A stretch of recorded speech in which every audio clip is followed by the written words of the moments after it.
Olá, bem-vindos à primeira edição do Google Verde News. Com o aumento de casos de coronavírus, o termo sequenciamento do genoma se tornou comum. Mas afinal, o que isso significa e por que é tão importante no momento atual? No quadro especial sobre Covid, quem aterra as dúvidas de nossos telespectadores é a coordenadora de Biomedicina, Alessandra Rosério. Você sabe o que é SAPEC? Quer responder essa e outras perguntas será o nosso entrevistado de hoje, o professor Anderson, do Colégio Educarte. Pesquisa revela novas perspectivas para o tratamento de diabetes em humanos. Entretanto, o efeito foi observado apenas em casos moderados. A tecnologia se une cada vez mais à medicina. E conectar médicos e pacientes em qualquer lugar do planeta está se tornando cada vez mais comum. Realizar cirurgia à distância é a promessa da tecnologia 5G, trazendo informações que fazem diferença no seu dia a dia. O Grupo Verde News está começando.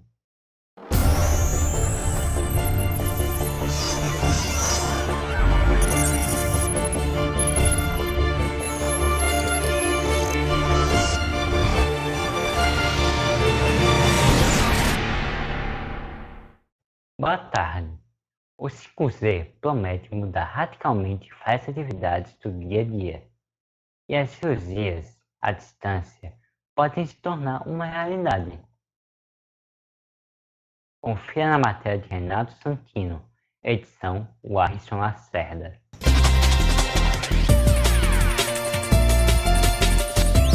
Enquanto a equipe médica apenas assiste à operação, braços robóticos realizam a cirurgia. À distância, em qualquer parte do planeta, o médico cirurgião comanda o equipamento com precisão milimétrica em tempo real, uma espécie de videogame da vida. Cada vez mais perto de se tornar uma realidade mundial, o 5G vai trazer muito mais do que velocidades de conexão ultra rápidas e uma internet móvel mais confiável. Uma das principais características da quinta geração de banda larga móvel foi demonstrada aqui em São Paulo em uma aplicação real na área de saúde através desta simulação de cirurgia robótica à distância. Usando um óculos de realidade virtual, a caneta do cirurgião simulava o bisturi durante a operação. A demonstração mostrou a aplicação do maior avanço do 5G, a baixíssima latência, o tempo de resposta quase imediato que a tecnologia promete trazer. A latência é por volta de milissegundos, a gente fala entre 3 e 5 milissegundos para um tipo de aplicação desse tipo conseguir ser realizado. O 5G vai trazer uma melhoria na velocidade dos dados, na capacidade das redes, e isso vai ser utilizado pelas operadoras para oferecerem serviços de banda larga móvel mais evoluídos, vai ter muito aumento na qualidade de vídeo, realidade virtual, realidade aumentada, vídeo 360. Mas esse não é o maior benefício do 5G. O maior benefício do 5G a gente enxerga exatamente pela baixa latência, pelo baixo tempo de resposta que ele vai trazer, e isso vai possibilitar várias novas aplicações e várias áreas da indústria, né? Não só no serviço de banda larga móvel que hoje as operadoras oferecem. Um estudo norte-americano em ratos abre novas perspectivas para o tratamento de diabetes tipo 2. Cientistas da Universidade de Washington conseguiram não só regular o nível de glicose no sangue, como promover a cura temporária da doença. Confira na matéria de Axa Gomes, edição de Elias Silva. Uma pesquisa publicada na revista Nature Medicine aponta novas perspectivas para o tratamento do diabetes tipo 2. Cientistas da Universidade de Washington conseguiram normalizar o nível de glicose no sangue e promover a remissão temporária da doença em ratos.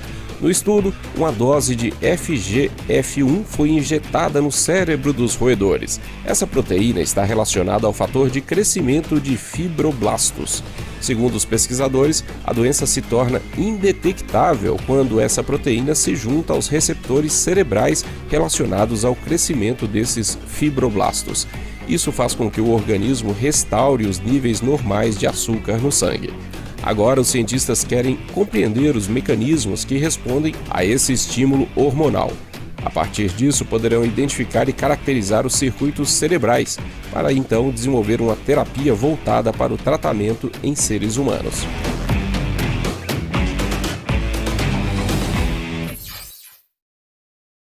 No próximo bloco, iremos entrevistar o professor Anderson e tirar dúvidas de nossos ouvintes no quadro especial sobre Covid. É Zazá, logo após o intervalo.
Estamos de volta.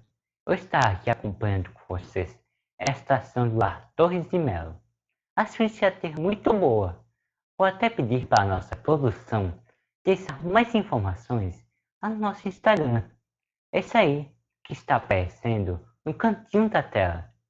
E é claro, se você tiver interesse em ajudar, entra no nosso Instagram que vai ter mais informações de como você poder ajudar. Ah, e não se esqueça de dar uma joinha. Agora sim, vamos para o nosso entrevistado de hoje, que é nada mais, nada menos que o professor Anderson, do Colégio Educarte. Boa tarde, professor. Seja muito bem-vindo. Muito obrigado. Boa tarde, Glauber. É um prazer estar participando dessa Semana Cultural.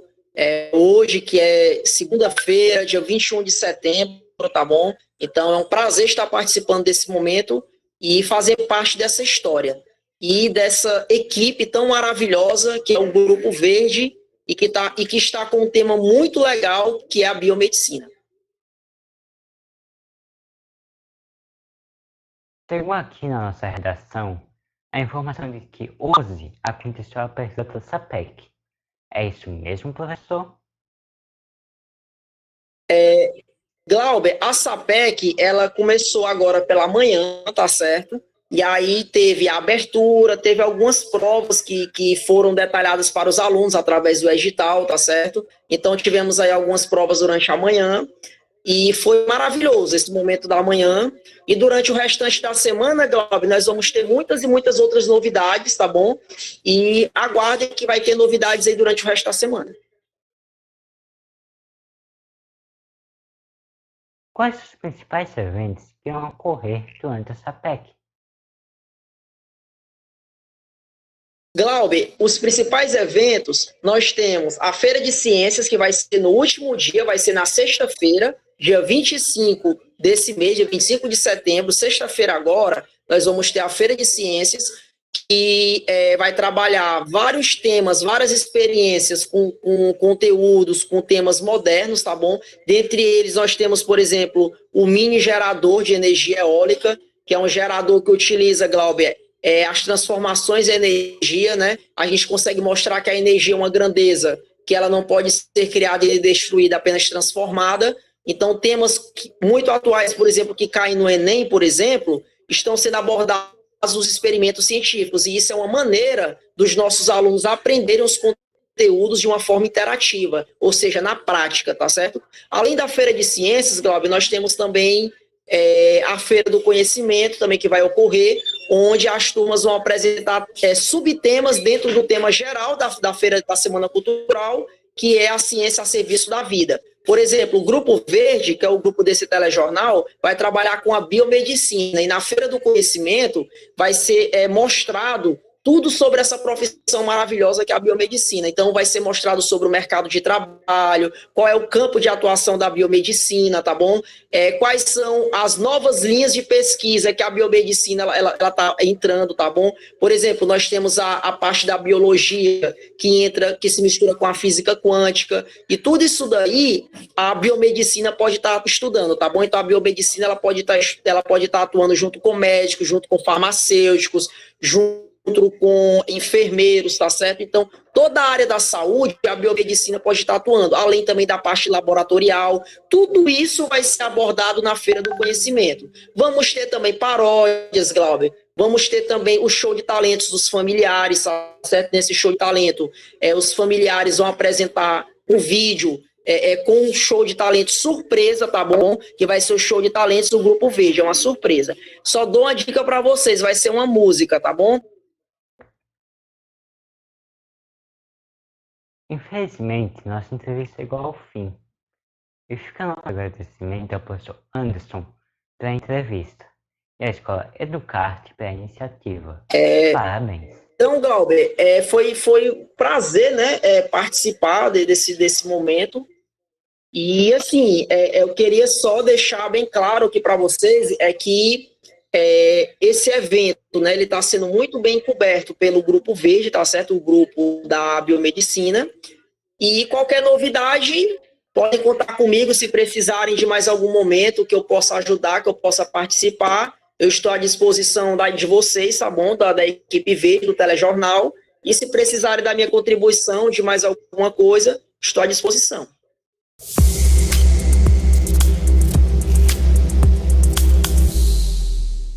E agora, o assunto é sério.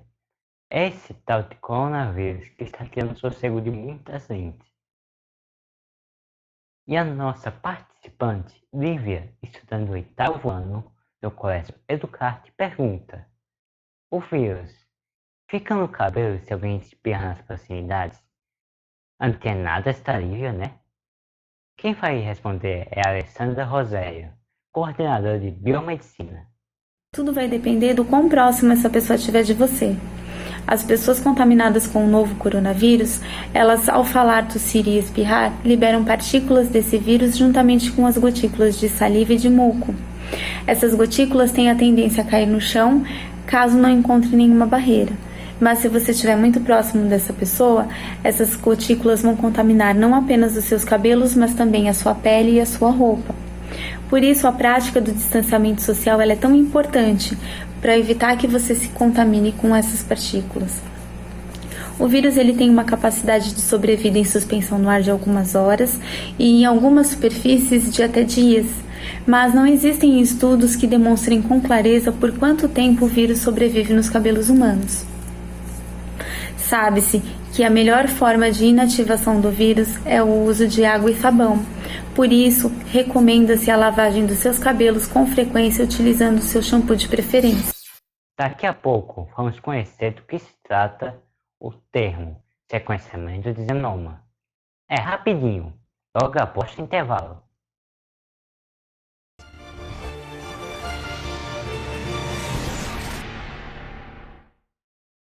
Olá, professora, como é que tá, professor? Eu tô aqui em casa, espero que vocês também estejam em casa. Nesse período cheio de desafios e descobertas que estamos vivendo, queremos agradecer muito pelo trabalho que você vem fazendo. Aqui vai a nossa mensagem para reconhecer a dedicação e a força de cada professor. Um guerreiro sem espada, sem faca, foice ou facão, armado só de amor, segurando um giz na mão. O livro é seu escudo que lhe protege de tudo que possa lhe causar dor. Por isso, eu tenho dito, tenho fé e acredito na força do professor. Um arquiteto dos sonhos, engenheiro do futuro, um motorista da vida dirigindo no escuro. um plantador de esperança, plantando em cada criança um adulto sonhador. Esse cordel foi escrito porque ainda acredito na força do professor. O professor planta o bem na mente de uma criança como um bravo agricultor que peleja e nunca cansa, regando cada semente, sabendo que lá na frente nascerá um pé de amor brotando no infinito. Tenho fé e acredito na força do professor. Tanta solidariedade doando o seu saber, tirando da própria mente para outra mente crescer, salvando e guiando vidas por estradas tão compridas com mais espinhos do que flor. Em poesia eu recito, tenho fé e acredito na força do professor.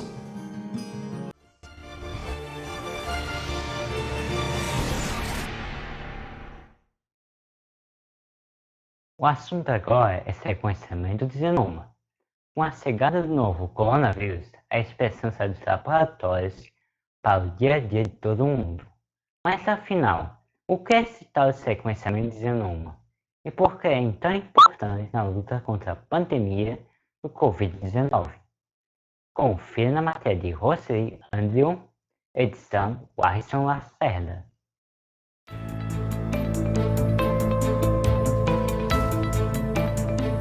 Todos os organismos vivos têm genoma. É ele que contém as informações genéticas hereditárias daquele ser. Compreender o genoma ajuda a estudar os seres a quem aqueles dados pertencem. Em linguagem técnica, esse levantamento é conhecido como sequenciamento de genoma. Esse processo é feito, por exemplo, quando se quer descobrir a paternidade de alguém. Nesse caso, a técnica ficou conhecida como teste de DNA e é capaz de indicar quando um indivíduo é, de fato, pai ou mãe de outro. No caso de outros seres vivos, o método é exatamente o mesmo. E é essa técnica que permite conhecer detalhes sobre vírus e bactérias para desenvolver formas de combatê-los quando necessário. Uma tecnologia que está começando a ser mais utilizada no momento. Nos últimos anos, desde o início do sequenciamento genômico, era uma tecnologia muito cara, muito complexa. Então, conforme foi passando os anos, isso foi diminuindo, né? O tempo de fazer, o custo, a complexidade. Então, a ideia do nosso laboratório, principalmente, sempre foi de fazer isso muito mais rápido, porque sequenciamento genômico é muito importante para ver taxa mutacional, por exemplo, gravidade de casos que tem alguma mutação que é diferente de outra, de um paciente saudável. Dá pra, a partir das sequências genômicas, alguns analistas usam para fazer vacina, porque precisa dessas sequências. Para fazer medicamento, por exemplo, tem um medicamento que age contra um vírus, só que aí esse vírus sofre muita mutação, daqui a pouco esse medicamento já não vai mais servir. Então é importante sempre estar fazendo sequenciamento para a gente estar conseguindo ver isso. Porque com essa informação que é gerada durante o sequenciamento, você consegue decifrar muitas coisas, né?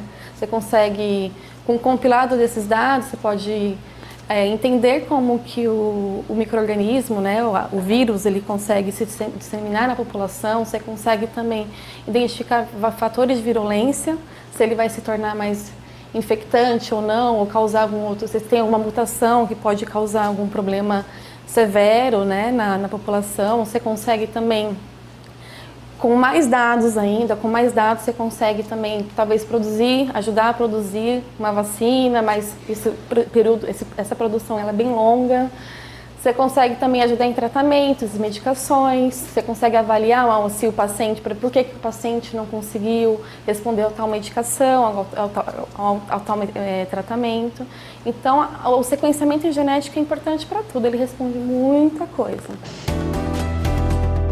Antes de entender como funciona o sequenciamento do genoma, é importante saber que ele é composto por nucleotídeos. Esses elementos também são conhecidos como bases e são formados por pequenos pedaços representados por diferentes letras. Cada ser vivo tem uma quantidade diferente de nucleotídeos. O genoma de um ser humano, por exemplo, tem cerca de 3 bilhões dessas bases. Para saber qual o sequenciamento completo de um genoma, é preciso determinar cada uma delas e em que ordem elas se encontram. O sequenciamento de genoma pode ser definido como os processos bioquímicos que permitem identificar cada nucleotídeo em uma cadeia de DNA ou RNA. Dessa forma, a informação genética do organismo vivo em estudo pode ser lida letra a letra na sequência em que elas aparecem. Então a gente pega essa amostra inicial, a gente faz a extração do material genético, seja RNA ou DNA. A partir do material genético extraído, a gente faz um processo que a gente chama de preparo de biblioteca de sequenciamento, que é deixar essa amostra preparada para ser aplicada no chip de sequenciamento. Então, consiste apenas em colocar um adaptador nesse filamento de RNA, que é o adaptador que direciona o RNA para ser lido durante o sequenciamento. O primeiro passo para começar o processo de sequenciamento é preparar a amostra a ser utilizada. Para isso, é necessário submeter o fragmento de DNA ou RNA que se quer analisar a uma sequência de procedimentos. Durante esse processo, são inseridos diferentes reagentes na amostra e elas são submetidas a várias etapas. Uma vez que a amostra esteja preparada, ela é inserida em um sequenciador. No interior desse dispositivo, há proteínas com nanômetros de diferentes diâmetros que são submetidas a uma corrente elétrica. E é justamente ali dentro que o processo de leitura das bases acontece. E no momento que passa as bases de DNA, que são aquelas letrinhas, cada base daquela altera de maneira diferente essa corrente. Então, formam sinais elétricos. Então, por exemplo, uma base A altera de um jeito, uma base T de outro. Depois disso, a gente faz a análise bioinformática, que passa essas alterações elétricas para a base. Então, a gente sabe, a gente consegue montar esse genoma e ter o genoma completo em seguida, depois das análises. Então, para fazer o sequenciamento, é necessário digitalizar pequenos trechos do genoma para que os nucleotídeos possam ser lidos separadamente. Como a quantidade de bases em geral é muito grande, a análise é feita com o auxílio de recursos computacionais de bioinformática. Depois que cada um dos nucleotídeos é examinado, é possível remontar a sequência na ordem correta com o auxílio de algoritmos específicos. Por isso, o avanço da tecnologia tornou possível processar genomas em menor tempo. Quando se está fazendo um teste de DNA para determinar a paternidade de um indivíduo, por exemplo, a sequência de bases obtida após o sequenciamento é comparada com a do suposto pai ou a da suposta mãe. No caso de outros organismos vivos, são usados genomas referência para fazer essa verificação.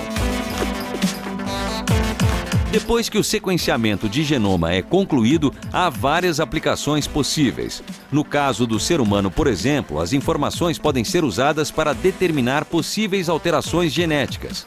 Já no caso de vírus, elas permitem desde saber como agir diante daquele micro-organismo, dependendo de quão infectante ele é, até criar vacinas para combatê-los.